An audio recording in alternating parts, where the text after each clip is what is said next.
see certain things in the internet and certain things which happens in corporate, so you will see a lot of experiences wherein uh, married people try to try to go for hookups with people who are either unmarried or have an unhappy marriage with someone with their current partner.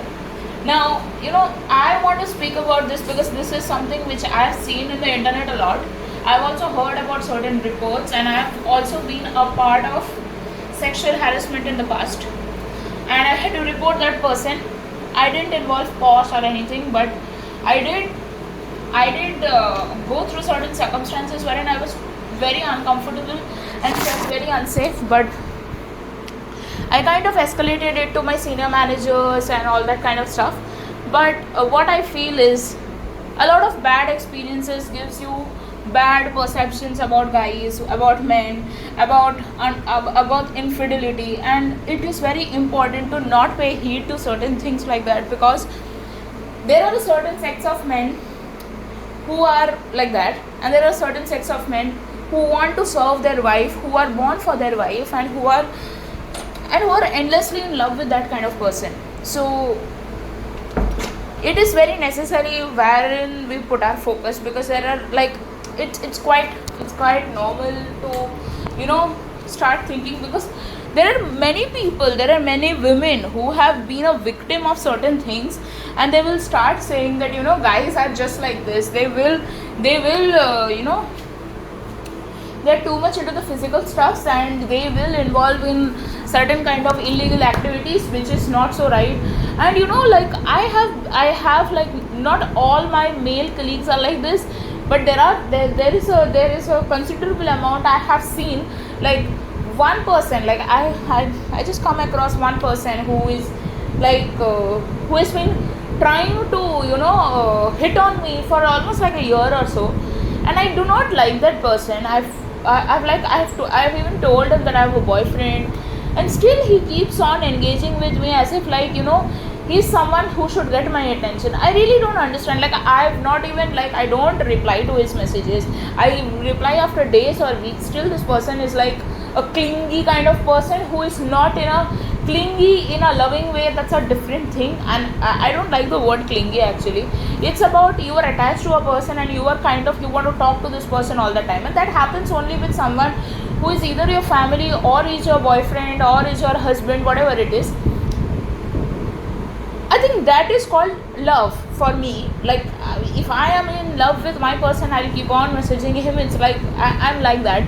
So I try to not make him feel uncomfortable. But anyway, that's a different point altogether. But the problem with these things are unwanted attention, and somebody hitting on you, and that kind of questions you, like why are people like this, why are some men like this, and it kinds of vitiate your happy marriage picture, because somewhere you start having insecurities. When I am going to be married, is this going to be my scene? Like I do not feel this way, but somewhere like people like this, they kind of project that kind of insecurity on you, that why are they not happy with their wives. And if you are not, like this person comes and tells me that he's not happy with his wife, like he kinds of indirectly hints that they don't live together or something like that. So if you are not living together and if you are still married to that person, why are you talking to me in a way like it's giving me clingy vibes? So that is something. So don't take these situations so seriously, that it you put your focus so much on it that your happy picture of your end state gets here and there, because your end state is your end state. Nobody can hamper it. Like I love my person a lot, and I love my person and I believe in his loyalty, because there are many times like I kind of have, like, I don't know, I wasn't even telling him anything. It's just that he understood, and I'm uncomfortable that somebody is near him, or somebody is trying to touch him, or somebody is even trying to hit on him. So he would create distance with that person, and that is what is necessary with your partner. And it is really necessary to assure your partner. It is really necessary to actually be you know, be there with your partner. That is very much necessary. So but you know, these kinds of things, it happens in real life. So I would say just don't put your focus on it. And that's the thing. Like, I also hear many of the manifestation quotes on the internet saying, like, you know, are you someone who constantly need reassurances? So basically they are trying to say it in a way that, you know, like, suppose for example Mr. A and Miss B, they were in a relationship, something happened, they are not talking to each other, and this, either Mr. A is manifesting Miss B, or Miss B is manifesting Mr. A, whatever it is, but they are truly in love, they feel that bond, they feel that telepathic connection, they are soulmates of each other. Whatever the situations are, they are kind of manifesting each other. Okay, now what happens is,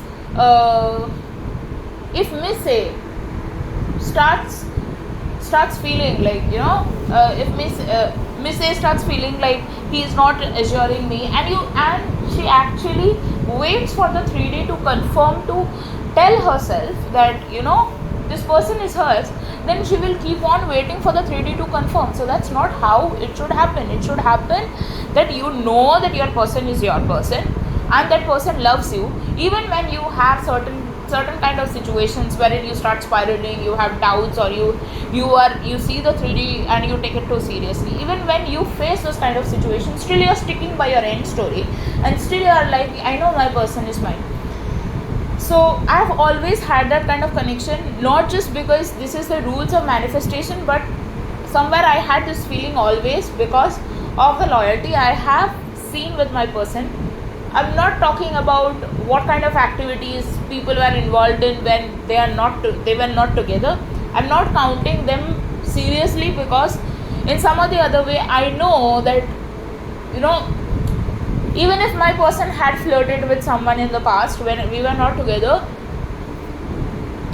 it's still, I know that he loves me and he has never given that space to anyone else. So I think that is what is very much necessary in any kind of connection, in any kind of, like, that should be your belief system, that should be your go-to. So I just wanted to say this, that's about it. Thank you.